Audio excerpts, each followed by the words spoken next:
Hi everybody, this is Boogass Reviews, and today I'm going to be doing a review on the brand new Marvel Legends MCU Thunderbolts Yelena Belova and Red Guardian 2-pack.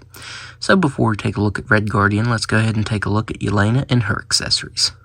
So first up, she comes with a set of fisted hands. Up next, she comes with accessory holding hands. It does kind of irritate me that these are trigger finger hands, because the only accessory that really fits properly in her hand is the pistol here. It's cast in brown and has some black detailing there on the handle. And she has storage for this on her hip right here. It stays in there pretty securely. Up next, she comes with her knife. No sort of paint detail to this, it's just cast in brown plastic for some reason. And because of the way her hands are sculpted, that knife is extremely loose in there. It just falls out of her hand really easily. So I'll mostly just be keeping it here in the sheath on her belt. And it stays in there very securely. I was afraid it might fall out because it's upside down there, but no, it actually stays in there really well. And finally, she comes with her batons. And again, because of the way her hands are sculpted with those trigger fingers, these are really loose in her hand. They are really floppy, so I'm really disappointed by that. She has storage for them on the back of her suit, and they stay in there really well. One thing I did to this figure that I think massively improves it is I dremeled the fisted hands a hole in the fisted hands to hold her batons. That way she can properly hold them. You know, I can have the other accessory holding hands just holding the gun, and I won't have to worry about it becoming too stretched out to hold these. So yeah, I think that really improved this figure. So now, let's go ahead and take a look at her head sculpt. So taking a look at this head sculpt, I think this is a phenomenal likeness of Florence Pugh. It just really looks like her. All the printed on details on the face came out crisp. Man, I think this is a phenomenal likeness of her. This is definitely the best likeness of Yelena that we've got on an MCU figure. It just looks really good. I will say I think Hasbro went a bit overboard on the shading on her face. It's kind of like right here on her cheeks and forehead, but it's really concentrated on her cheeks. I think that's what throws the figure off a little bit, is the excessive shading on the cheeks there. But other than that, I think it's a really good likeness. Like, you can tell from the side that it really looks like her. They even sculpted and painted her earrings on, even the one up here. And they painted the hair really nicely, with the brown there. That looks really good. I definitely wish that we would have got an alternate head sculpt, though, where she had the kind of messier hair. I think that was like during the vault fight and towards the end of the movie. Would have been cool if they would have included an alternate head with that messier hair.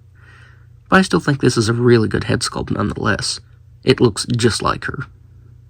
So taking a look at the rest of the figure, Hasbro did a really good job at sculpting this. I love how intricate the sculpt details on her suit are. You get all of these sculpted lines, and then the textures in between the lines. That looks really good. And I feel like you also get some realistic wrinkles sculpted on there. This figure sculpted very well. I think it's a really interesting suit for her. Anytime a figure gets some really cool texturing, I love that. I feel like the wrinkles especially look realistic down here where her pants are tucked into her boots. I think right there especially looks good. And here on the back, that looks pretty good. I really was afraid that this figure's articulation would be hindered because the holster and the strap are glued down to the hip right here, or the thigh I should say, and then to the belt, but it's not. It doesn't feel like it's going to rip, and it doesn't hinder the articulation, so I am really happy about that.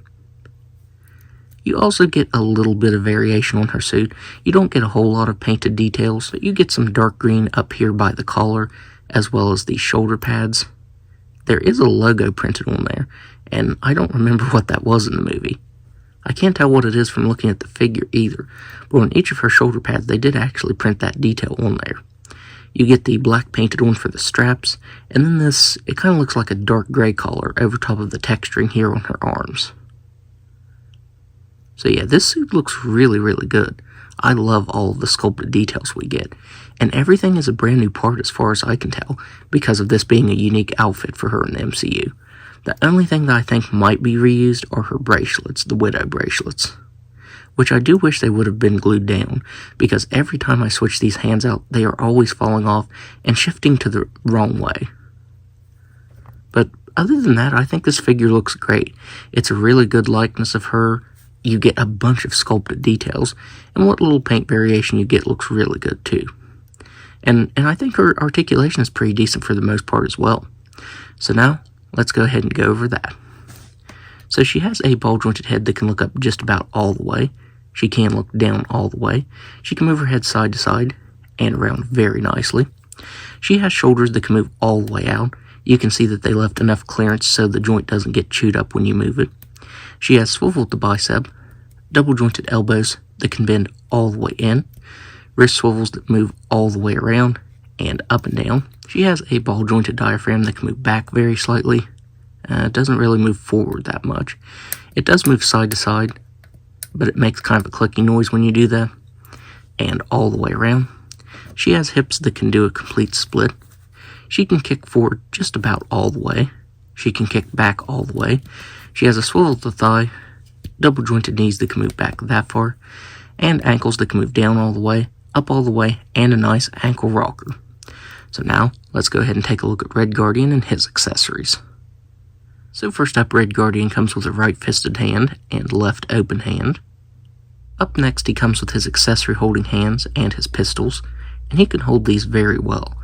And I believe these are a new sculpt. I don't believe these have been included with any other previous figure. You get some really good sculpt detail to them, but they're just cast in that flat black color. Would have been cool if there was a little bit of variation to bring out all of those really cool sculpted details. He also has storage for both of these on the back of his belt right there. And finally, he comes with his helmeted head sculpt. And man, this looks really good. This is a really good likeness of David Harbour. The beard is sculpted really nicely, and you get some nice gray variation over top of that. And you get a brand new helmet.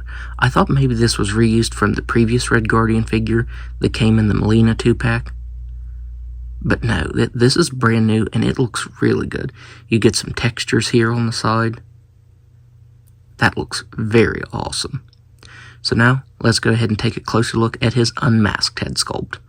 So taking a look at this head sculpt, this is a phenomenal likeness of David Harbour.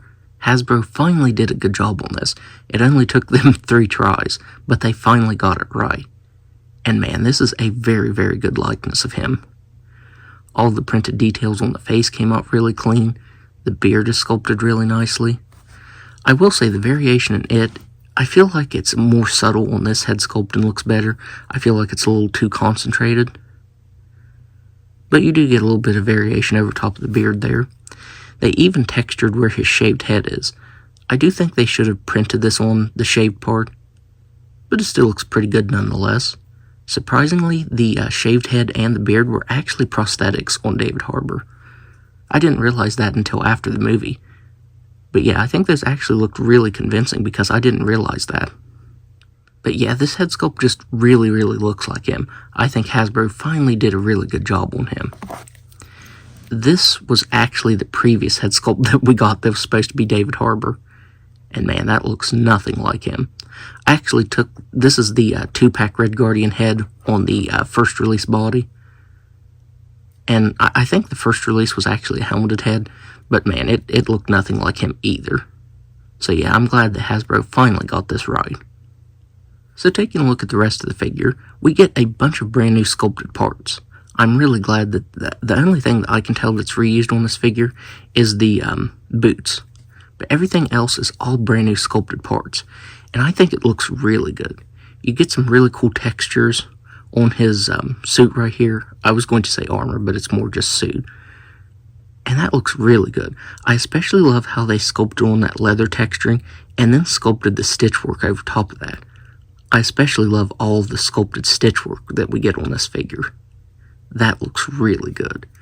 If I remember right, in the movie, I think some of the details on here were white and cream. Because all of the details on this figure are cream colored, and I think in the movie, if I remember right, some of the details were actually white and cream. So I think it was a mix of the colors, but on this, Hasbro just made all of these parts cream colored. So if I remember right, that's not quite accurate, but that's not honestly a big gripe. That's honestly more of a nitpick. Because the rest of this figure looks really good. As I said, you get some really cool textures. You actually get the little rivets sculpted on, but they're not painted on. They should have been painted in silver. You also, if you look really close, you can see that they actually sculpted the rivets on here as well, but they just left them cast in this dark red color, unfortunately. The one thing that this figure does do wrong is they didn't get his suit pieces on the thigh right here. They were extra pieces over top of the suit, I think with straps on the back of them. And yeah, they didn't put those on there. They could have either sculpted them on or made them a separate piece that slipped over the thigh right here. But they didn't. So I do think that's kind of odd. They did paint this right here. But yeah, we don't get those accurate pieces like in the movie. You get some more really cool sculpt details here in the back. You get some slight texturing down here and some really cool texturing up here. Again, the rivets are sculpted on but not painted on. And another thing that's not accurate is there was more black on his boots in the movie. I think the black should have went back to here, but for some reason they left it cream colored. Because I think, is this cast in black or cream color? It might actually be cast in cream color, so they should have painted the black back to here at least. Another small nitpick, but yeah, there are some small inconsistencies in this design from the final design that we got in the film. But overall, I still think it's a really good figure. As I said, you get a bunch of new sculpted parts, and the likeness to David Harbour is finally really awesome. So now, let's go ahead and go over his articulation.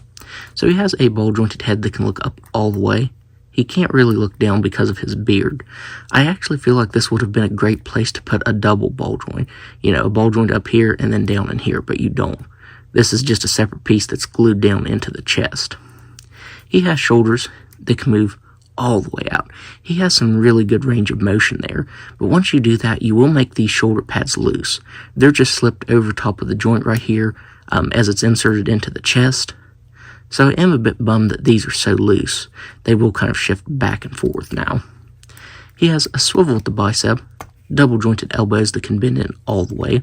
On these accessory holding hands, he has hinged wrists that can move up and down very slightly and spin all the way around. He has a ball jointed diaphragm that can move back all the way. He can move forward a little bit. This joint, man, that is really crunchy. He has a swivel here at the waist, ball-jointed hips that can do a complete split. He can kick forward a little bit. He can kick back all the way.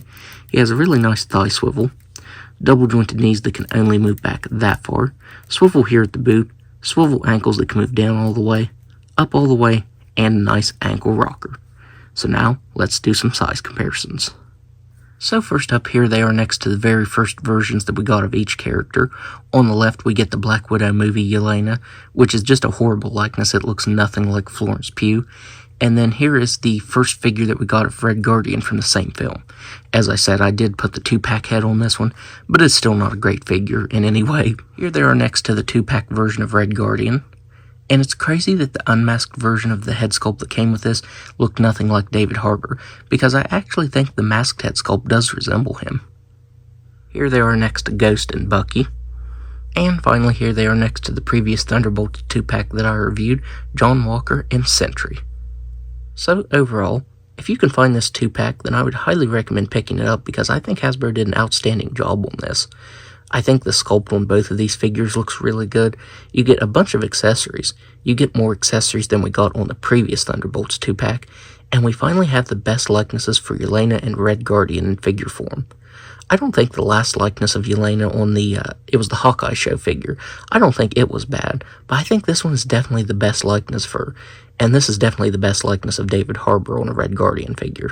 I did have a couple nitpicks with this set, like the blush being a little bit too excessive on Yelena, and some of the design choices on Red Guardian not being correct, but that's really my only complaints with that, and even then, that's really nothing major. So yeah, I'm pretty happy with this 2-pack. This is definitely my favorite set out of the Thunderbolts 2-packs. So, that's my review. If you like this review, be sure to hit the like button and subscribe to my channel. Thanks for watching.